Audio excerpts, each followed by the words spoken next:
দর্শক স্বাগত জানাচ্ছি নয়াদিগন্ত ফেসবুক লাইভে। আপনাদের সঙ্গে এই মুহূর্তে সরাসরি যুক্ত হয়েছি জাতীয় প্রেস ক্লাবের সামনে থেকে। আপনাদেরকে একটু দেখানোর চেষ্টা করি রাতের যে চিত্র, জাতীয় প্রেস ক্লাবের সামনে যে সড়কটি আছে সেই সড়কের যে রাতের চিত্র সেটি কিন্তু আপনাদেরকে একটু দেখানোর চেষ্টা করি।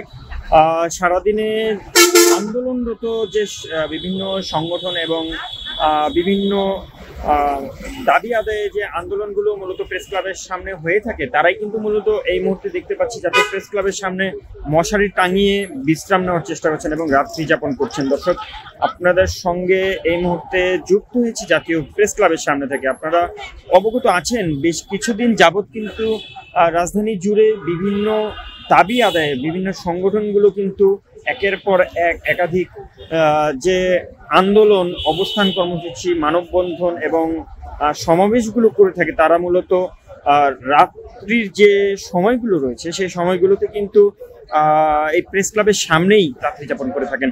আপনাদেরকে দেখানোর চেষ্টা করছি, এখানে কিন্তু দলবদ্ধভাবে তারা মশারি টাঙিয়ে শীত এবং মশাকে উপেক্ষা করেই কিন্তু তারা এই জায়গাটিতে অবস্থান করছেন। একটি চিত্র আপনাদেরকে একটু দেখানোর চেষ্টা করি। আপনারা মূলত এখানে কয়দিন যাবত অবস্থান করছেন?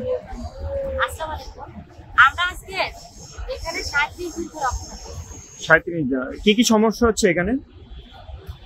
আসলে সমস্যা চতুর্দিকে ভাই, কারণ আমরা শিক্ষিত এবং সভ্যজাতি, আমরা মানুষ করার কারিগর, আমরা জাতি হিসেবে আমরা বিশেষ চাহিদা সম্পন্ন ছেলেমেয়ে করার একটা বিবেক, আমরা সমাজের পিছিয়ে পড়া জনগোষ্ঠীকে সমাজের মূল চরিত্রে ফিরিয়ে দেওয়ার দিকে, অথচ সেই বিবেক হয়ে আমাদের আজকে রাস্তায় থাকছে এই যে মশার খাবর, শীতাতপ রাত, এই রাস্তার বর্ণ কারিগরা বিভিন্ন সমস্যায়, পানি, ওয়াশরুম, আমরা মেয়েরা এখানে আছে, আপনারা জানেন আমাদের ঠিক মতো গোসল নাই, নাওয়া নেই, খাওয়া নাই, এছাড়া কি কষ্ট হবে। ওয়াশরুমের প্রয়োজন হলে কোথায় যান?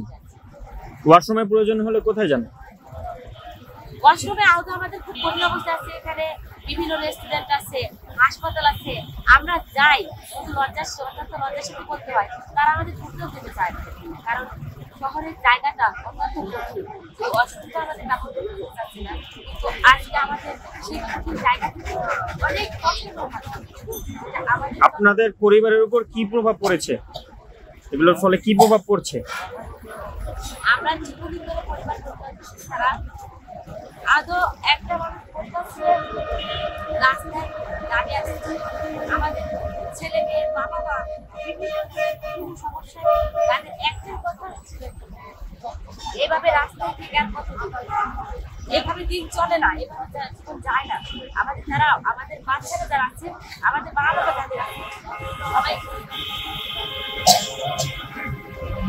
বাসায় দিদি সকলেকে আহ্বান, যে প্রতিষ্ঠান লাগবে না, তোমরা বেঁচে থাকলে অনেক কিছু হবে। যতটা কষ্টের সাথে বলতে হয় যে আমরা পরিবারের দায়িত্ব নিতে পারতেছি না, আমাদের এই কষ্টের জায়গা থেকে আজকে রাস্তায় ঠিক রাখতে হচ্ছে। দর্শক, কথা বলছিলাম এখানে যারা মূলত অবস্থান নিয়েছেন তাদের একজনের সাথে, তারা কিন্তু যেমনটি জানাচ্ছিলেন যে খাবার দাবার সহ তাদের যে প্রাকৃতিক যে প্রয়োজনগুলো সেগুলোর জন্যও কিন্তু কষ্ট করে তারা রাত্রি যাপন করছে।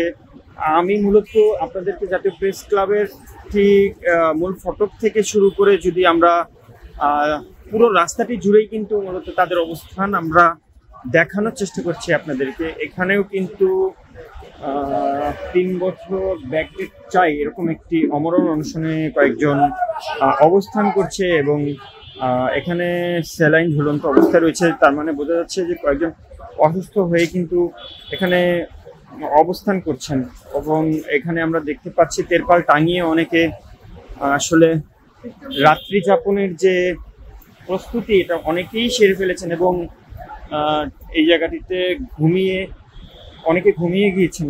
দর্শক, আমরা দেখতে পাচ্ছি যেমনটি। সরাসরি যুক্ত থাকুন জাতীয় প্রেস ক্লাবের সামনে থেকে দেখানোর চেষ্টা করছি আসলে রাতের চিত্র। আসলে ঢাকা শহরের রাজধানী ঢাকার যে রাতের চিত্রটি সেটি আসলে মূলত তুলে ধরার চেষ্টা করছি আপনাদেরকে। দর্শক, নয়াদিগন্তের সঙ্গেই থাকুন, আপনাদের সঙ্গে সরাসরি যুক্ত ছিলাম আমি শাহ জালাল, আমি শুভ, নয়াদিগন্ত, ঢাকা।